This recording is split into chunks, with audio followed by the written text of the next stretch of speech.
بسم الله الرحمن الرحيم الحمد لله رب العالمين وصلى الله وسلم وبارك على نبينا محمد وعلى آله وصحبه أجمعين ما بعد ہم لوگ أعلام السنة المنشورة لاعتقاد الطائفة الناجية المنصورة للحافظ ابن أحمد الحكمي رحمه الله اس کتاب کو پڑھ رہے ہیں اور اس میں ہم لوگ سوال نمبر 215 اس کو پڑھ رہے ہیں اور سوال نمبر 215 اور حلقہ نمبر 79 ہے 79 اور سوال نمبر 215 ہے دلیل علی تقدیم عمر فی الخلافة بعد ابی بکر رضی اللہ عنہ. تو یہاں سے ہم لوگوں کو پڑھنا ہے. شروع کریں گے شیخ؟ جی انشاءاللہ ضرور سے. نحمده ونصلي على رسوله الكريم اما بعد. ما الدليل على تقديم عمر في الخلافة بعد ابي بكر؟ الجواب: أدلته كثيرة، منها ما تقدم ومنها قوله صلى الله عليه وسلم: إني لا أدري ما قدر بقائي فيكم فاقتدوا بالذين من بعدي. وأشار إلى أبي بالذين لدینا نہیں ہوگا، وہ غلطی ہے، وہ باللذین ہونا چاہیے. بالذين أبي بكر بالذين من بعدي. وأشار إلى أبي بكر وعمر رضي الله عنهما، ومنها ما في حديث الفتنة التي تموج كموج البحر. قال حذيفة رضي الله عنه لعمر: إن بينك وبينها بابا مغلقا. قال: أيفتح أم يكسر؟ قال: بل يكسر. قال عمر: إذن لا يغلق. فكان الباب عمر وكسره قتله فلم يرفع بعد السيف. جی قتله ہے کیا؟ وہ یہاں قتله ہے. قتلہ جی قتله جی قتله فلم يرفع بعد السيف بين أمتي. وقد أجمعت الأمة على تقديمه في الخلافة بعد أبي بكر رضي الله عنهما. ما الدليل على تقديم عثمان بعد؟ یہ اس میں جو کسرہ قتلہ ہے، وہ کسرہ قتلہ ہے، وہ مناسب ہے کیونکہ وہ کان الباب عمر اس پر عطف ہے. کان کسرہ قتلہ ایسا ہے. قتلہ وہی ہے. جی جی جی. فكان الباب عمر وكسره قتله فلم يرفع بعد السيف بين الأمة. وقد أجمعت الأمة على تقديمه في الخلافة بعد أبي بكر رضي الله عنهما. ما الدليل على تقديم عثمان بعدهما في الخلافة؟ الجواب: أدلة على ذلك كثيرة، منها ما تقدم ومنها حديث كعب بن عجرة قال: ذكر رسول الله صلى الله عليه وسلم فتنة فقربها، فمر رجل مقنع رأسه فقال رسول الله صلى الله عليه وسلم: هذا يومئذ على الهدى. فوثبت فأخذت بضبعي عثمان، ثم استقبلت رسول الله صلى الله عليه وسلم فقلت: هذا. قال: هذا. رواه ابن ماجه، ورواه الترمذي عن مرة بن كعب، وقال: هذا حديث حسن صحيح. وعن عائشة رضي الله عنها قالت: قال رسول الله صلى الله عليه وسلم: يا عثمان، إن ولاك الله هذا ولاك الله هذا الأمر. ولاك الله. جی. يا عثمان، إن ولاك الله هذا الأمر يوما. کو شدہ دے رہا ہے نا. جی جی جی صحیح صحیح صحیح. جی جی جی. يا عثمان، إن ولاك الله هذا الأمر يوما فأرادك المنافقون أن تخلع قميصك الذي قمصك الله فلا تخلعه. يقول ذلك ثلاث مرات. رواه ابن ماجه بإسناد صحيح، والترمذي وحسنه، وابن حبان في صحيحه. وأجمع على بيعته أهل الشورى ثم سائر الصحابة، وأول من بايعه علي رضي الله عنه بعد عبد الرحمن بن عوف، ثم الناس بعده. جي السؤال: ما الدليل على خلافة علي وأولويته بالحق بعدهم؟ الجواب: أدلة ذلك كثيرة، منها ما تقدم، ومنها قول النبي صلى الله عليه وسلم: ويح عمار تقتله الفئة الباغية يدعوهم إلى الجنة ويدعونه إلى النار. فكان مع علي رضي الله عنه فقتله أهل الشام وهو يدعوهم إلى السنة والجماعة وطاعة الإمام الحق علي بن أبي طالب رضي الله عنه. والحديث في الصحيح.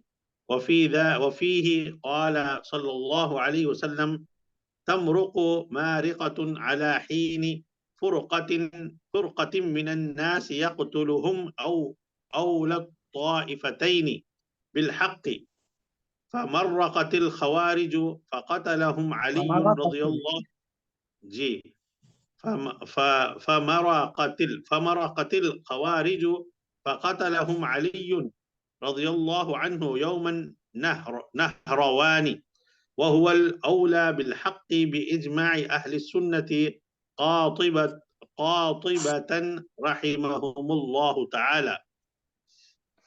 الواجب لولاة الأمور. السؤال: ما الواجب لولاة الأمور؟ الجواب: الواجب لهم النصيحة بموالاتهم على الحق وطاعتهم فيه وأمرهم به وتذكيرهم برفق، والصلاة خلفهم والجهاد معهم وأداء الصدقات إليهم والصبر عليهم، وإن جاروا وتركوا الخروج بالسيف عليهم ما لم يظهروا كفرا بواحا، وألا يغروا بالثناء الكاذب عليهم، وأن يدعى لهم بالصلاح والتوفيق. سيد شيخ كافية؟ ٹھیک ہے صلى الله تعالى على خير خلقه محمد وعلى آله وأصحابه أجمعين. بسم الله الرحمن الرحيم. الحمد لله رب العالمين، وصلى الله وسلم وبارك على نبينا محمد وعلى آله وصحبه أجمعين. أما بعد، ہم لوگ اعلام السنة المنشورة لاعتقاد الطائفة الناجية المنصورة اس کتاب میں سوال نمبر 215 پڑھ رہے ہیں، اور یہ ہمارے حلقات کی ترتیب کے اعتبار سے حلقہ نمبر 89 ہے، حلقہ نمبر 79 ہے، 79. ما الدلیل على تقدیم عمر فی الخلافة بعد ابی بکر؟ حضرت ابو بکر رضی اللہ عنہ کے بعد حضرت عمر رضی اللہ عنہ کو جو منتخب کیا گیا، اس کے دلائل کیا ہیں، یہ پوچھ رہے ہیں. سوال کے اعتبار سے جواب میں انہوں نے کہا کہ کئی ایک دلائل ہیں، ان میں سے بعض تو ذکر کیے گئے، اور انہی میں سے ایک مرتبہ پھر دوبارہ ان میں سے جو محل شاہد ہے اس کو ذکر کر رہے ہیں، بتلا رہے ہیں. انی لا ادری ما قدر بقائی فیکم فاقتدوا بالذین من بعدی، کہ وہ کہہ رہے ہیں مجھے نہیں پتا کہ میں ابھی کب تک رہوں گا، تو فاقتدوا بالذین من بعدی، میرے بعد جو دو افراد ہیں، یعنی حضرت ابو بکر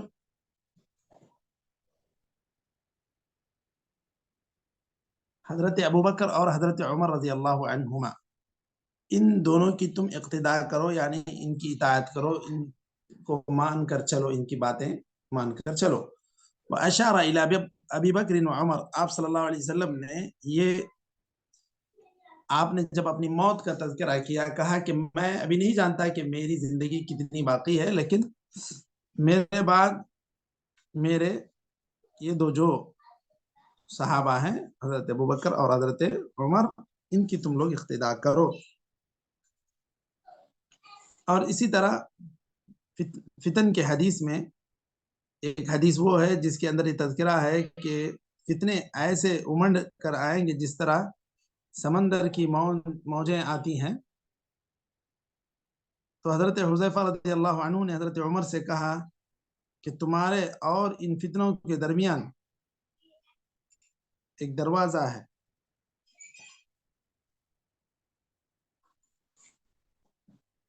یہ دروازہ بند ہے اس وقت۔ تو حضرت عمر نے پوچھا کہ کیا یہ دروازہ کھولا جائے گا یا توڑا جائے گا؟ تو حضرت حذیفہ رضی اللہ عنہ نے بتلایا کہ وہ توڑا جائے گا۔ تو حضرت عمر رضی اللہ عنہ نے کہا تب تو وہ بند نہیں ہوگا۔ اب اس کی تعویل یا اس کی تعبیر دیکھیے یہ کہ حضرت عمر رضی اللہ عنہ وہ دروازہ تھے کہ اس کے بعد فتنے در فتنے شروع ہو گئے۔ وَكَسْرُهُ قَتْلَهُ، یہ دروازہ جو توڑا گیا یا ٹوٹا، یہ حضرت عمر رضی اللہ عنہ کی شہادت کا واقعہ ہے۔ یہیں سے سب فتنے شروع ہوئے۔ فَلَمْ يُرْفَعْ بَعْدُ السَّيْفُ بَيْنَ الْأُمَّةِ وَقَدْ، اس کے بعد سے جو تلوار اٹھی حضرت عمر رضی اللہ عنہ پر، جو شہادت حضرت عمر کی ہوئی، اس کے بعد سے جو فتنے ہوئے، خاص کر جو حضرت عثمان رضی اللہ عنہ کا جو فتنہ ہوا، یا جو بھی بعد میں جنگ صفین، جنگ جمل، جتنی بھی جنگیں ہوئیں، یہ سب کے سب حضرت عمر رضی اللہ عنہ کے شہید کیے جانے کے بعد ہوئیں۔ تو یہ حضرت عمر رضی اللہ عنہ کو شہید کیا جانا اس دروازے کو توڑ دیے جانے کے برابر ہے۔ اب یہ بند نہیں ہوگا، قیامت تک یہ اس طرح چلتی ہی رہے گی یہ ساری باتیں۔ تو یہاں پر دیکھیے حضرت عمر رضی اللہ عنہ کو آپ صلی اللہ علیہ وسلم نے ہر جگہ حضرت ابوبکر کے بعد ذکر کیا۔ آپ نے کہا فَاقْتَدُوا بِالَّذَيْنِ مِن بَعْدِ، آپ نے ابوبکر اور حضرت عمر رضی اللہ عنہ کی طرف اشارہ کیا۔ تو برابر حضرت ابوبکر کے بعد آپ صلی اللہ علیہ وسلم کے نزدیک جن کا مقام و مرتبہ تھا وہ حضرت عمر رضی اللہ عنہ۔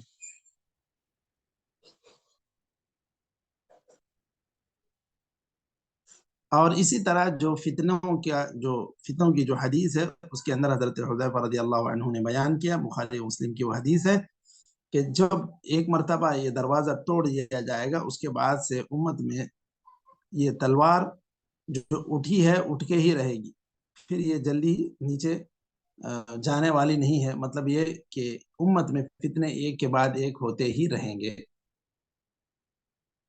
اب اس کے علاوہ دلیل یہ بھی ہے کہ امت نے اجماع کیا حضرت ابوبکر کی خلافت پر۔ جب حضرت ابوبکر رضی اللہ عنہ پر، ابھی اس کا اندازہ کیسے ہو رہا ہے مشائخ کہ امت کا اس پر اجماع ہے، یہ کیسے پتا چلا؟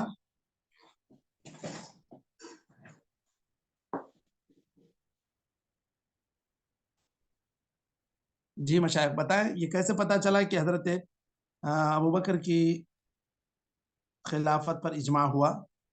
تکلیف نہیں ہے۔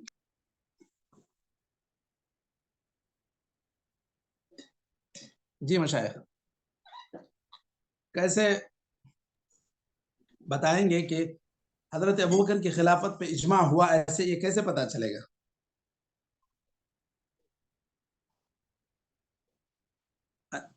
اچھا حضرت ابوبکر کا تو ہو گیا، یہاں پر تو تذکرہ ہو رہا ہے حضرت عمر کا، اجماع ہوا یہ کیسے پتا چلا؟ تمام کے بیعت کرنے سے کیسے؟ کیا بولیے؟ تمام کے بیعت کرنے سے؟ تمام نے بیعت کی، کسی نے اور کوئی کسی کو مقدم نہیں کیا۔ جی جی جی جی۔ اب حضرت ابوبکر نے حضرت عمر کی ولی عہدی کا خط لکھ دیا تھا کہ میں حضرت عمر کو امت کا حاکم بنا رہا ہوں۔ تو ان کے حاکم رہتے ہوئے یہ بھی ایک ان کا فیصلہ تھا۔ حضرت عمر رضی اللہ عنہ کا مقرر کیا جانا یہ کس کی جانب سے ہوا؟ حضرت ابوبکر کے طرف سے. حضرت ابوبکر کی جانب سے ہوا اور حضرت ابوبکر نے مشورہ کر کے ان کو مقرر کیا. اچھا، اس پر اجماع ہوا یہ کیسے پتا چلا؟ اس طرح کے لوگ حضرت عمر کے مقابلے میں پھر کسی کو نہیں لائے اور نہ ان کو چھوڑ کر ان کے ہاتھ میں بیعت کرنے کی کوشش کی. تو اس سے پتہ یہ چلا کہ ساری امت کا اجماع تھا حضرت عمر رضی اللہ عنہ کی خلافت پر. اگر میدان میں 1 سے 2 آ جاتے، دونوں پر لوگوں کا خیال ہوتا کہ جو ہے ان کو نہیں ان کو بننا چاہیے، تو پھر ایسا کہہ سکتے تھے کہ یہ اجماع نہیں ہوا یا اجماع کا دعویٰ نہیں کر سکتے تھے. لیکن جب یہ پتہ چل گیا کہ حضرت ابوبکر کے بعد حضرت عمر رضی اللہ عنہ کو حضرت ابوبکر نے مقرر کیا اور امت نے اس کو تسلیم کر لیا، ان کے ہاتھ پر بیعت کی، تو اس طرح یہ اجماع ثابت ہوا صحابہ کی جانب سے بھی کہ صحابہ نے خود اس سے اختلاف نہیں کیا حضرت ابوبکر کے فیصلے سے. اسی لیے شیخ ابن عثیمین رحمہ اللہ کہتے ہیں کہ حضرت ابوبکر رضی اللہ عنہ کے جو بہت ہی منفعت والے کام ہوئے ان کے عہد خلافت میں، اس میں جو اصحاب الردہ یا مرتدین سے جو جنگ ہوئی، یا مانعین زکوٰۃ سے جو جنگ ہوئی، یا اس طرح کے جو بھی واقعات حضرت ابوبکر رضی اللہ عنہ کے دور میں پیش آئے، حضرت شیخ ابن عثیمین کہتے ہیں حضرت عمر رضی اللہ عنہ کو مقرر کرنا یا خلیفہ بنا کر چلے جانا یہ خود بھی ایک بہت بڑا کارنامہ ہے حضرت ابوبکر رضی اللہ عنہ کا، کیونکہ انہی کا یہ اختیار ہوا، انہوں نے ہی یہ مناسب رائے کے طور پر لوگوں سے جانکاری لی.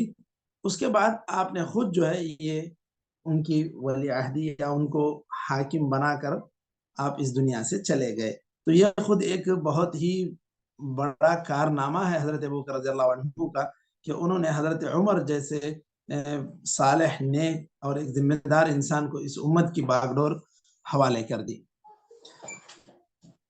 چلیے، تو یہ حضرت عمر رضی اللہ عنہ کے تعلق سے یہ بات پتہ چلی کہ وہ اجماع ہوا کیونکہ سارے صحابہ نے ان کے ہاتھ پر بیعت بھی کر لی. اس کے بعد حضرت عثمان رضی اللہ عنہ، سوال نمبر 216، ما الدلیل علی تقدیم عثمان بعدہما فی الخلافہ. حضرت عثمان رضی اللہ عنہ کو ان دونوں کے بعد یعنی حضرت ابوبکر اور حضرت عثمان رضی اللہ عنہما کے بعد خلیفہ بنانے کے سلسلے میں کیا دلیل ہے؟ یہاں کہہ رہے ہیں کہ اس تعلق سے بھی بہت سارے دلائل ہیں، ان میں سے ایک تو اس سے پہلے گزر بھی چکی ہے، اور اسی طرح ایک دوسری کعب بن عجرہ کی حدیث ہے، وہ فرماتے ہیں کہ نبی کریم صلی اللہ علیہ وسلم نے ایک فتنے کو بالکل قریب بتلایا. ذکر رسول اللہ صلی اللہ علیہ وسلم فتنة فقربها، بہت ہی قریب بتلایا. فمر رجل مقنع رأسه، اس وقت اسی وقت جب یہ فتنے کا تذکرہ ہو رہا تھا، ایک صاحب اپنا چہرہ چھپائے یا اپنا سر جھکائے وہاں سے گزرے. آپ صلی اللہ علیہ وسلم نے اشارہ کر کے کہا هذا يومئذ على الهدى، کہ یہ اس دن ہدایت پر ہوں گے یا برحق ہوں گے. تو حضرت یہ راوی جو کہتے ہیں حضرت کعب بن عجرہ وہ بھاگ کر گئے یہ، اور حضرت عثمان رضی اللہ عنہ کے دونوں بازوؤں کو پکڑ کر لائے، آپ صلی اللہ علیہ وسلم کی خدمت میں حاضر کیے. تو آپ صلی اللہ علیہ وسلم کا انہوں نے جو ہے مواجہہ کیا ہے کہ اللہ کے رسول صلی اللہ علیہ وسلم کے سامنے میں گیا تو کہا آپ صلی اللہ علیہ وسلم نے فقلت هذا قال هذا، یعنی سوالیہ انداز میں کعب بن عجرہ نے پوچھا کہ کیا یہی وہ انسان ہے جو اس دن حق پر رہیں گے یا اس وقت حق پر رہیں گے؟ آپ صلی اللہ علیہ وسلم نے کہا بالکل یہی وہ انسان ہے. یعنی حضرت عثمان رضی اللہ عنہ کے تعلق سے امت کا موقف کیا ہے مشائخ؟ کہ ان کو جو شہید کیا گیا کیا یہ صحیح ہوا غلط ہوا؟ حضرت عثمان رضی اللہ عنہ کو جن لوگوں نے شہید کیا قتل کیا اب اس اعتبار سے کیا حکم لگے گا حضرت عثمان رضی اللہ عنہ پر کہ کیا وہ خود کسی پر کوئی دست درازی کی یا لوگوں نے ان پر دست درازی کی؟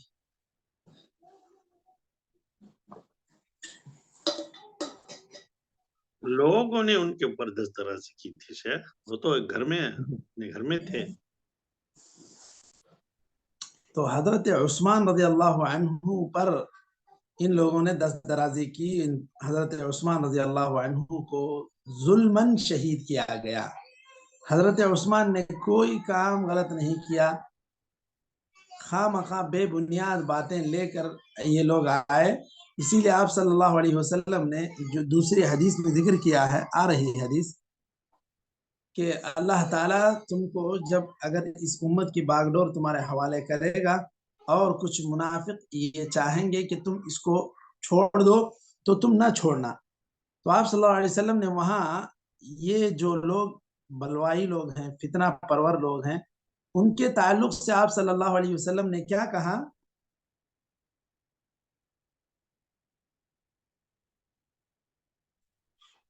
جی مشائخ، حضرت عثمان رضی اللہ عنہ کو تنگ کر رہے تھے جو لوگ آئے تھے، جو لوگ ان پر چڑھائی کیے، جو لوگ، ان کے تعلق سے آپ صلی اللہ علیہ وسلم نے کیا کہا یہاں پر؟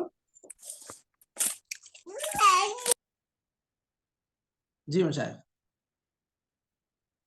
فَأَرَادَكَ الْمُنَافِقُونَ، کہ جو منافق قسم کے لوگ ہیں وہ لوگ چاہیں گے کہ تم یہ قمیص خلافت نکال دو. تو آپ صلی اللہ علیہ وسلم نے حضرت عثمان سے کہا کہ نہیں، تم ایسا نہ کرو. ان منافقانہ رویہ رکھنے والے لوگوں کے کہنے پر تم نہ نکالو اس قمیص کو، یعنی اس ذمہ داری سے تم دستبردار نہ ہو جانا. چلیے، اس کے بعد حضرت عثمان رضی اللہ عنہ کی خلافت پر بھی اہل شورا نے بیعت کی، اور پھر اس کے بعد حضرت سارے صحابہ نے بیعت کی.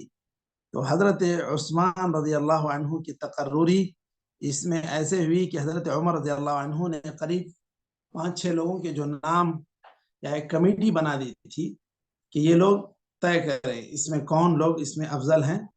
تو وہاں پر جو کمیٹی حضرت عمر رضی اللہ عنہ کی جانب سے بنائی گئی تھی، انہوں نے حضرت عثمان رضی اللہ عنہ کو چنا، اور سب سے پہلے جن لوگوں نے بیعت کی وہ حضرت علی رضی اللہ عنہ ہیں، حضرت عبد الرحمن بن عوف کے بعد.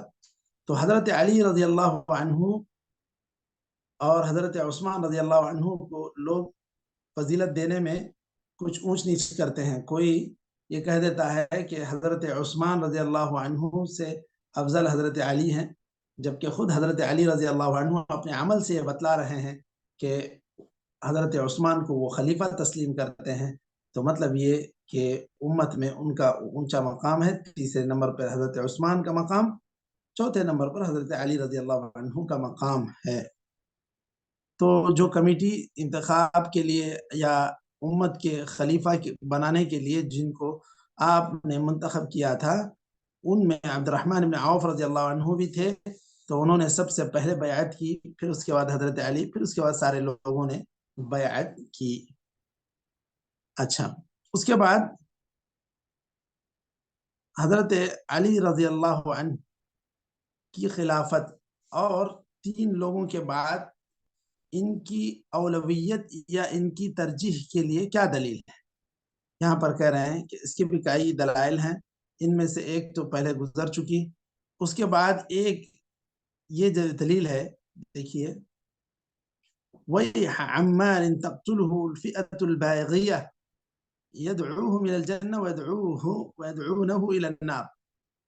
اے عمار، تمہارا بھلا ہو، تم کو ایک باغی جماعت تم کو قتل کرے گی، اور حالانکہ وہ یعنی حضرت عمار رضی اللہ عنہ بلاتے ہوں گے جنت کی طرف. کس طرح کہ امام کی اطاعت کی دعوت دے رہے تھے. وَيَدْعُونَهُ إِلَى النَّارِ، جو دوسرے لوگ تھے وہ گویا کہ جہنم کی طرف بلا رہے ہیں، یہ جنت کی طرف بلا رہے ہیں. مطلب یہ کہ اللہ تعالیٰ کی اطاعت، اللہ کے رسول کی اطاعت کے بعد اولو الامر کی اطاعت کا حکم دیا گیا، اور حضرت علی رضی اللہ عنہ کو مسلمانوں نے اپنا خلیفہ تسلیم کیا، حضرت علی رضی اللہ عنہ منتخب ہوئے، تو یہ برابر حضرت عمار رضی اللہ عنہ آپ یعنی حضرت علی رضی اللہ عنہ کے ساتھ تھے، اور ان کو قتل کیا شام والوں نے، ان کو قتل کیا شام والوں نے، حضرت عمار رضی اللہ عنہ کو۔ آپ نے یہ حدیث بھی بیان کی، یا اس سے پہلے ہی یہ حدیث لوگوں کے علم میں آ چکی تھی حضرت عمار رضی اللہ عنہ کے قتل سے پہلے ہی، لیکن براہ راست جب ان کی شہادت بھی حضرت عمار رضی اللہ عنہ کی، تو اس صورت میں لوگوں نے جب یہ حدیث سنی تو بہت سارے لوگ حضرت علی رضی اللہ عنہ کے ساتھ جا کر شامل ہو گئے۔ اور آپ صلی اللہ علیہ وسلم نے حضرت علی رضی اللہ عنہ کی ایک فضیلت یہ بھی بیان کی تھی کہ ایک ایسا فرقہ نکلے گا کہ وہ دین سے ایسے ہی بھاگے گا، اور یہ اس طرح کا فرقہ ظاہر ہوا، خوارج کا فرقہ، اور حضرت علی رضی اللہ عنہ نے ان کو قتل کیا۔ نہروان کے دن یہ جو جنگ ہوئی، اس میں حضرت علی رضی اللہ عنہ نے خوارج کے سردار کو قتل کر دیا، اور یہی سب سے زیادہ حق پر ہوں گے، یعنی جو قتل کریں گے، حضرت علی نے قتل کیا تھا۔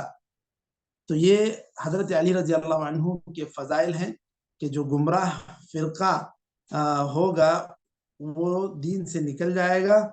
تو حضرت علی رضی اللہ عنہ کی یہ فضیلت ہے کہ آپ نے ان لوگوں کو ختم کیا، اور خوارج کو آپ نے سزا دی۔ یہ اہل سنت والجماعت کا یہ عقیدہ ہے کہ اللہ تعالیٰ کے علاوہ نہ کوئی معبود ہے، اور نہ کسی کے اندر کسی قسم کے یہ معبودانہ صفات پائے جاتے ہیں۔ ان لوگوں نے حضرت علی رضی اللہ عنہ کو، ان میں سے کچھ لوگوں نے جو شیعان علی ہیں، کچھ لوگوں نے حضرت علی کو اتنا اونچا اٹھا دیا کہ خدا کے برابر کر دیا، کسی نے ان کو نبی مان لیا، نبی کی طرح مان لیا، کسی نے اور کچھ اس طرح کا غلو حضرت علی رضی اللہ عنہ کے سلسلے میں اپنایا گیا ہے۔ تو یہاں پر یہ جو بات بتلائی جا رہی ہے کہ دلائل کی روشنی میں حضرت علی رضی اللہ عنہ کا مقام و مرتبہ کیا ہے، کہ آپ صلی اللہ علیہ وسلم نے آپ کی جماعت کو گویا کہ باغی کے مقابلے میں یعنی برحق جماعت بتلایا تھا آپ صلی اللہ علیہ وسلم نے۔ اور شام کے لشکر کے ساتھ جب مواجہہ ہوا تو اس میں حضرت عمار رضی اللہ عنہ کو مارا گیا، شامی فوج نے حضرت عمار کو ختم کیا یا شہید کیا تھا۔ اسی طرح دوسری چیز یہاں پر خوارج کے تعلق سے بھی ذکر ہوئی ہے کہ یہ لوگ دین سے نکل بھاگیں گے، تو ان کو قتل کون کریں گے؟ جو لوگ حق پر ہوں گے وہ لوگ ان کو قتل کریں گے۔ تو حضرت علی رضی اللہ عنہ نے خوارج کو قتل کیا اور اس کے سردار کو قتل کیا، تو پتہ چلا کہ حضرت علی رضی اللہ عنہ ایک بڑی بزرگ اور اس معاملے کو یا اس خلافت کو اٹھانے کے لائق شخصیت ہے۔ اس اعتبار سے ان فضائل کی بنیاد پر صحابہ نے آپ کے ہاتھ پر بیعت کی، لیکن بس وہ ایک اجتہادی رائے تھی۔ حضرت عثمان رضی اللہ عنہ کے خون کا بدلہ لینے کے لیے حضرت معاویہ رضی اللہ عنہ کہہ رہے تھے، حضرت علی کہہ رہے تھے کہ میں خود حضرت عثمان کے قاتلوں کو ڈھونڈ کر نکالنا چاہتا ہوں، پہلے ادارہ بنے، پہلے حکومت بنے، پہلے ولی الامر ہو، اس کے بعد یہ سارے کام کیے جا سکتے ہیں، کیے جائیں گے۔ لیکن شام والوں نے جلدی کی اور کہا کہ نہیں، ابھی کا ابھی پہلے ان کا خون کا بدلہ لیا جائے، حضرت عثمان کے خون کا، اس کے بعد ہی دوسری بات ہے۔ تو حالانکہ بغیر امیر کے یہ سارا کام ممکن نہیں تھا، اس وجہ سے یہ جو اجتہادی رائے پیدا ہوئی اور لوگوں نے اس کو ایک ہمیشہ کے لیے ایک بہت ہی بڑا ایسا موضوع بنا لیا کہ صحابہ رضی اللہ عنہ کی شان میں گستاخی کے لیے اس کو ایک موضوع بنا دیا.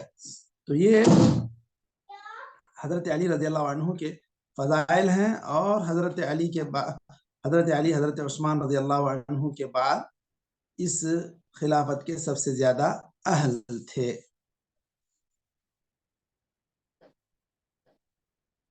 حضرت عثمان کے بعد سب سے افضل امت میں حضرت علی تھے، اور یہ سارے ان کے فضائل ہیں، اسی لیے ان کی خلافت یہ بالکل خلفائے راشدین کی خلافت کا ایک حصہ رہی. تو آج ہم لوگ یہاں تک رک جاتے ہیں. نکتفی بہذا القدر وصلی اللہ وسلم علی نبینا محمد وعلی آلہ وصحبہ اجمعین وجزاکم اللہ خیرا.